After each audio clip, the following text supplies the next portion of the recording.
Hey guys, it's Nick, and I'm bringing you a Mantheon 3v3 match here. I actually, as you can see, I forgot to record, so I ended up starting off this game actually with a triple kill. And that just shows how freaking awesome Mantheon really is. So I played a few games with Mantheon, and I'm not gonna lie, I didn't do very well.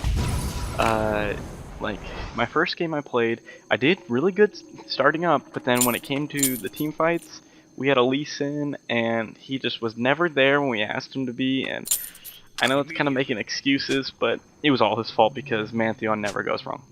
And I was actually going to post the video, even though it wasn't the greatest score, but the enemy team actually was just like kind of slurring a lot of racial slurs and stuff, just inappropriate stuff I don't really want on my channel. And I forgot to ignore them, like, before it got too bad, and so it kind of just ruined the video. So this is the second game I played with Mantheon. Well, I guess it's technically the third one. First one I played was a co-op versus AI game, but it doesn't really count. I was just kind of learning his skills. And so I played 2 games of 3s with him and 3 games of 5s. And let me just say he is much better in 3s. I think the main reason is just because of his ultimate. Well, that's not the main reason. Like, that's not the only reason. I mean, but his ultimate is about half the map on the 3s map, while on the 5v5 map, it actually doesn't seem to make that much of a difference, which kind of just bugs me. So you guys will see that I'm kind of doing a different thing this time. I'm not going to do a lot of heavy editing. I'm actually just going to do a commentary over the full match and then post it in 2 different videos on YouTube. And if that's what you guys like, be sure to comment, like the video, you know. And I can do more like this. It's actually a lot easier on me because I don't have to edit down the clips. I just don't know if people are a big fan of, like, the video being split in 2, you know, because I feel like they'll watch the first half of the video and then won't pay any attention to the other half, or maybe the other way around, you know. But I mean, whatever. That's what the viewers want. That's what the viewers can get. So as you can see here, I started off with a triple kill, like I said before. So I had a serious advantage against this Jackson lane, and the only issues I've found with Mantheon so far is that if he's not fed early game, you have a lot of trouble because he's an assassin character, anti-carry assassin. So you need to build a lot of damage to kind of just assassinate, you know. And I'm talking to you guys like you can actually reply, but just talking to my laptop. Anyway, so you need to build a lot of damage, but the problem is if you're not doing very well, you need to tank up so you're not dying so much. So right here, I think about man jumping down, and I didn't really want to waste it because, yeah, I could have gotten a double or a double kill, or maybe just a single kill, but I probably would have died. And at this point, my score's flawless so far, and I thought, you know, maybe I can get a flawless gameplay. Because, I mean, put that on my flawless Friday, which, in case you guys, well, I guess you guys weren't wondering or anything like that because I hadn't even mentioned it yet. But I've decided that I'm going to actually start putting up flawless gameplays on Friday. I have 2 Gangplank ones actually stored up, so I'll probably do one of him, and then next Friday I'll do a different character, and then I'll probably do the other Gangplank one.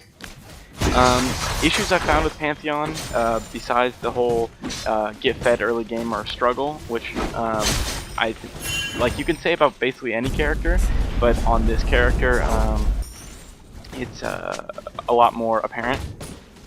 Is his mana pool.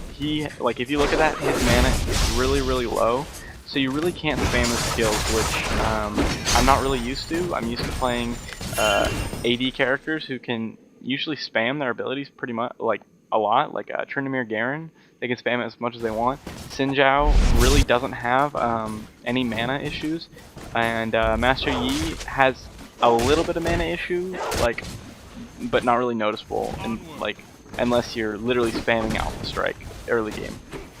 So I really haven't found a good build for, I haven't found a good build, I haven't found the best build or my favorite build for Pantheon quite yet. So right here, man jumping in the fight, and this is another thing I really need to get down, just man jumping. Like, I guess before the patch, it was an even longer cooldown, which I think is just ridiculous. Or not cooldown, even longer channel time, because, I mean, the channel time's already pretty intense as is. So to imagine it being even longer than that, I don't know how anyone could hit with that. So I kind of need to learn where to put my ult so I can hit people with it, because it's really hard to hit with. And I think the majority of the use is for just kind of getting into a team fight as quick as you can, and kind of making people burn their escapes.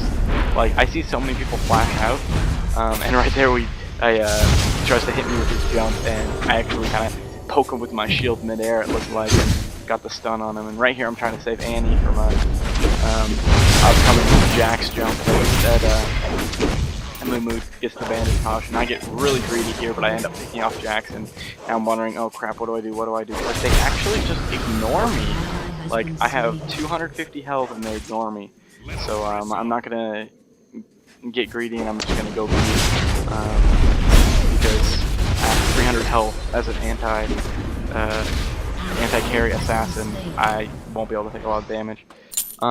I think in this game I actually was thinking a Trinity Force would be a really cool idea, because a good combo is you spear, and you generally you want to spear, shield, hit them once, Heartseeker Strike, then hit them again, so you can get off 2 Trinity Force procs. And I felt it was a little different than the whole, you know, Brutalizer into Bloodthirster into Infinity Edge, you know, basically like BF Sword, BF Sword, BF Sword. And I thought the other extra stats on it might be pretty nice too.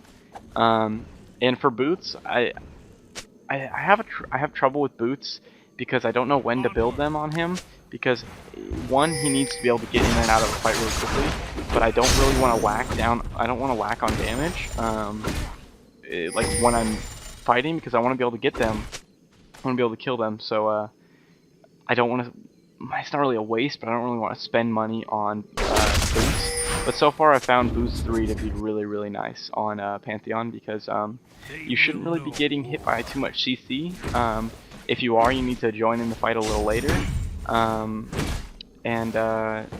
So boots 3 is really nice because you can get around the map. Alright, going in for a man jump right here, and see, look at that, he just runs because the man jump's happening.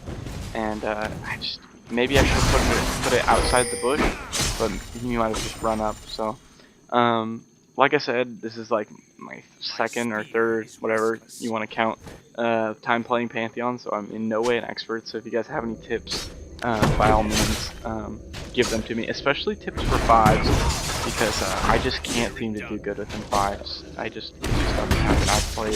I played ranked with them, I played unranked, and I just did really bad. Which is a quick topic I want to address. Like, I am not a pro League of Legends player, like, at all. I have a lot of bad games, okay? Like, it happens. I'm getting better, and, like, I actually used to be a lot worse. Like, I used to have a win-loss ratio of, like, 50 wins and, like, 110 losses, like, and, like, it was really bad. And now I have a pretty even win-loss ratio. It's around, I think, 220, 220, which is not good. Like, I understand that. You guys don't have to be like, oh, boo, you scrub. I mean, I get it. I'm not that good at this game. But I think, like, anybody can really learn from my games, because being not a pro player, that means I'm playing in the elos that the non-pro players are playing at. So it's like a pro player wouldn't want to learn from me anyway because I'm not pro, but that's fine because I'm not playing in the pro tier, you know? And there I go talking to my laptop again, hoping it'll respond. But honestly, I'd be a little freaked out if it responded, if it was just like, yes, I completely understand what you're saying. No. So a couple things I do like about Pantheon. His spear throw is really nice. I really wish it was a skill shot though. Like, I really wish they'd make it really similar to Nidalee's skill shot. Like, actually, if they made it like exactly Nidalee's skill shot, just physical damage, which, sure, Nidalee's does magic damage. I don't but I mean, don't quote me. I could just be the biggest League of Legends noob. But that would be really nice because it would increase the range on it, increase the damage, and make it a bit more skillful. And you could check bushes with it because I actually love skill shots way more than whatever it's called now.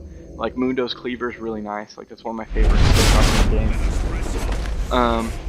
Anyway, so like I said before, Pantheon extremely good in 3s, and I think pretty lackluster in 5s.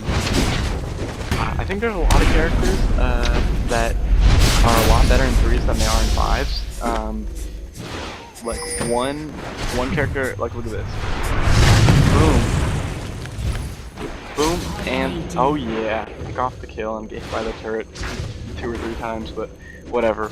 As long as Pantheon gets this kill, that's fine. Like I actually had a game where I was just trading kills, and that was fine with me because I mean with Pantheon, every kill is so satisfying. You're just like MANTHEON every single kill. So right here I'm kind of trying to rush the Triforce after I got my Brutalizer, which I mean the Triforce really worked out really well in this game, but I mean this game is more of a show-off game since I did get a triple kill like feed at the very beginning of the match, which God, I wish I had it recorded because it was really, really cool. So since I am so much more fed than the rest of my team, I do have the duty of kind of buying those vision wards, and in 3s I find warding, like there aren't as many places you really need to ward. Like of course warding's always good, like you can never really go wrong with warding unless you're wasting your money on it. But I think purple warding dragon and purple warding golem are really two priorities. Break their wards off and see when they're grabbing the important parts of the game, because you want to be getting red buff and dragon. And so Wukong picks off a double kill, so I jump on him with my Shield of Aegis and get him with the Heartseeker strike combo. And that puts me at 7 kills, 0 deaths so far, and 1 assist.